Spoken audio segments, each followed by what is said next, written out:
The Wind-Up Plane. One year we went on holiday to Newquay, a lovely seaside town in Cornwall. It's got a few nice beaches. The sea can get quite rough, so it's really good for surfing. Cornwall has the Cornish pasty, a famous pie. It's got great clotted cream, and I have fond memories of going to the beach and having scones with Cornish clotted cream and strawberry or raspberry jam, which is what they call a cream tea, served up with a cup of tea, naturally. I loved going to Newquay. We'd go to the main beach and sit in the corner. The standout thing at this beach was a huge rock island, which had been separated from the main cliff due to years of erosion. There was, and is still today, a house on top of the rock linked up with the mainland via a little bridge. I always dreamed of owning that house.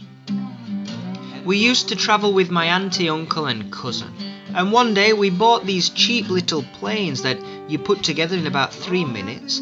They had elastic bands and you had to wind up the propeller and watch it fly away. The cool thing was that the airplane had a pair of wheels, so it used to ride along the sand before speeding up enough to take off flying. It was a great little thing for a 10-year-old to play around with. My dad bought me and my sister one, and my uncle bought my cousin one, and we played with them on the beach, watching it race along the sand and take off flying. I think they set us back about 50p each, and here comes the funny part.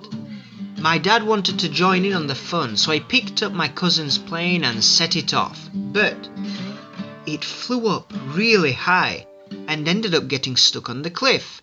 I'd say 10 meters up. We were bewildered by how high it flew. But instead of buying a new 50 pence plane for my cousin, he started his ascent. These rocks were straight up, and as he got higher, people started to gather round and watch from the beach. He carried on going up and going up, his thin legs stretching out for the next solid piece of rock.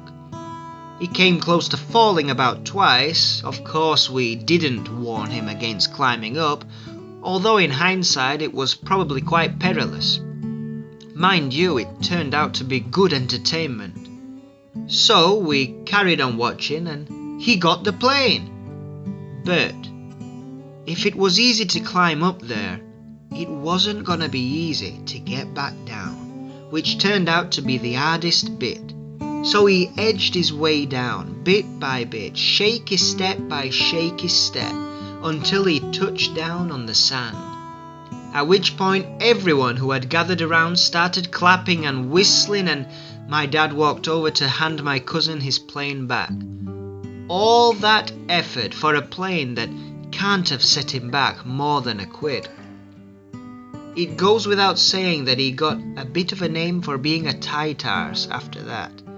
But it was an incredible feat, and you know, he's got a huge fear of heights.